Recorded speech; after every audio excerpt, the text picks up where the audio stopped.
നമ്മുടെ രാഷ്ട്രപിതാവായ മഹാത്മാഗാന്ധിജിയുടെ 156ാം ജന്മദിനം കഴിഞ്ഞ ദിവസം ആഘോഷിച്ചുവല്ലോ. ഇന്ത്യയിലെ ഓരോ പൗരനും അറിയാവുന്ന, നാം രാഷ്ട്രപിതാവായി ആരാധിക്കുന്ന വ്യക്തിയാണ് മഹാത്മാഗാന്ധിജി. എന്നാൽ അദ്ദേഹത്തിന്റെ ജീവിതത്തിലെ ഞെട്ടിക്കുന്ന ഒരു ഇരുണ്ട അധ്യായമുണ്ട്. മിക്ക ആളുകളും കേട്ടിട്ടില്ലാത്ത, പാഠപുസ്തകങ്ങൾ പറയാത്ത ഈ കഥ നമ്മളിൽ നിന്നും മറയ്ക്കപ്പെട്ട ചരിത്രമാണ്. ഗാന്ധിജിയെ സ്നേഹിക്കുന്ന, ഗാന്ധിമാർഗം പിന്തുടരുന്ന ചിലരെയെങ്കിലും ഈ വീഡിയോ വേദനിപ്പിക്കുമെങ്കിൽ ആദ്യമേ നിർവ്യാജമായ ഖേദം പ്രകടിപ്പിച്ചുകൊള്ളുന്നു. അപ്പോൾ എന്തായിരുന്നു ഗാന്ധിജിയുടെ ബ്രഹ്മചര്യ പരീക്ഷണങ്ങൾ? 1946നും 47നുമിടയിൽ 77 വയസ്സുണ്ടായിരുന്ന ഗാന്ധിജി 17ഉം 18ഉം വയസ്സുള്ള യുവതികളോടൊപ്പം ഒരേ കട്ടിലിൽ തുണിയുടുക്കാതെ ഉറങ്ങാൻ തുടങ്ങി. ഇതിനെയാണ് അദ്ദേഹം ബ്രഹ്മചര്യ പരീക്ഷണങ്ങൾ എന്നു വിളിച്ചത്. ഈ പരീക്ഷണങ്ങളിൽ പങ്കെടുത്തവരിൽ പ്രമുഖർ അദ്ദേഹത്തിന്റെ സഹോദരിയുടെ പേരക്കുട്ടിയായ 18 വയസ്സുകാരി മനോ ഗാന്ധിയും മറ്റൊരു ബന്ധുവായ 17കാരി ആഭ ഗാന്ധിയുമായിരുന്നു. ഇവരെ കൂടാതെ ഗാന്ധിജിയുടെ പേഴ്സണൽ ഡോക്ടറായ 30 വയസ്സുകാരിയായ സുശീല നയ്യാറും സോഷ്യലിസ്റ്റ് ലീഡറായ ജയപ്രകാശ് നാരായണന്റെ ഭാര്യ 40കാരിയായ പ്രഭാവതി നാരായണും ഗാന്ധിജിയുടെ കൊച്ചുമകൻ കനു ഗാന്ധിയുടെ മരുമകൾ വീണ പട്ടേലും കൂടാതെ ഒരൊറ്റത്തവണ മാത്രം ഗാന്ധിജിയുടെ ആശ്രമ മാനേജരുടെ ഭാര്യയായിരുന്ന കഞ്ചൻ ഷായും ഉൾപ്പെട്ട സ്ത്രീകൾ ഈ പരീക്ഷണത്തിൽ പങ്കാളികളായി.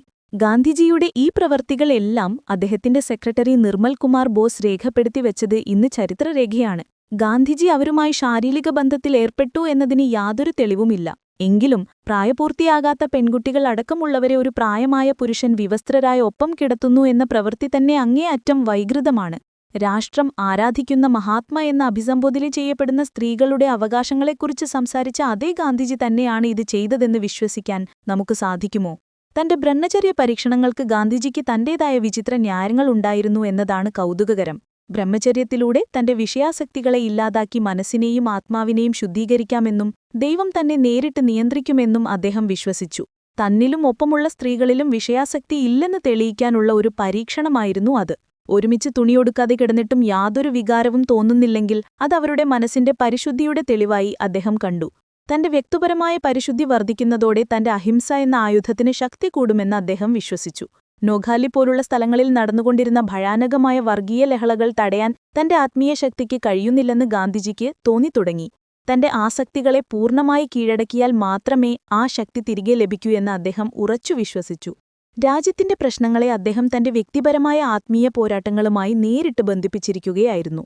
ഈ പരീക്ഷണങ്ങളിലെ ഏറ്റവും വലിയ പ്രശ്നം ആ സ്ത്രീകളുടെ ജീവിത സാഹചര്യമായിരുന്നു. ഇതിൽ പങ്കെടുത്ത മിക്ക സ്ത്രീകളും ഭക്ഷണം, താമസം, സാമൂഹിക നില എന്നിവയ്ക്കെല്ലാം പൂർണ്ണമായും ഗാന്ധിജിയെ ആശ്രയിച്ചാണ് ജീവിച്ചിരുന്നത്.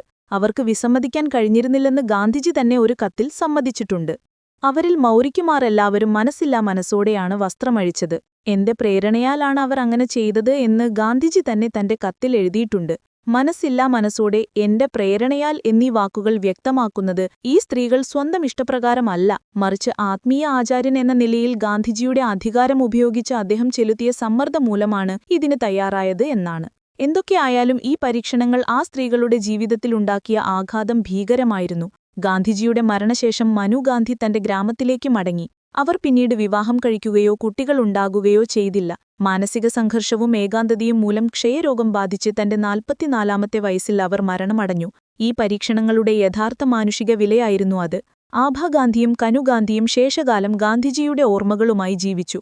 സുശീല നയ്യാറും പിന്നീട് വിവാഹം കഴിച്ചില്ല.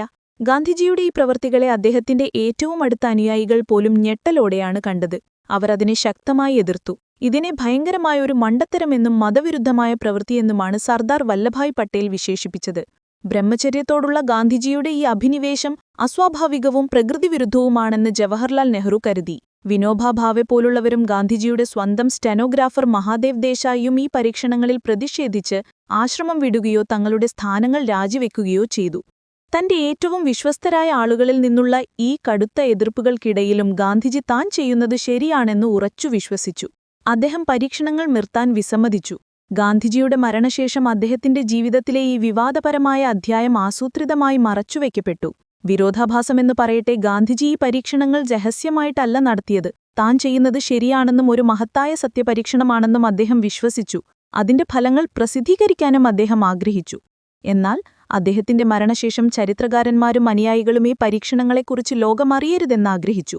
തൽഫലമായി സ്കൂൾ പാഠപുസ്തകങ്ങളും ഔദ്യോഗിക ചരിത്രരേഖകളും ഈ വിഷയം പൂർണ്ണമായും ഒഴിവാക്കി. അങ്ങനെയാണ് നമ്മളെല്ലാവരും ഇന്നറിയുന്ന ഗാന്ധിജിയുടെ ശുദ്ധവും സംശുദ്ധവുമായ ഒരു ചിത്രം രൂപപ്പെട്ടത്.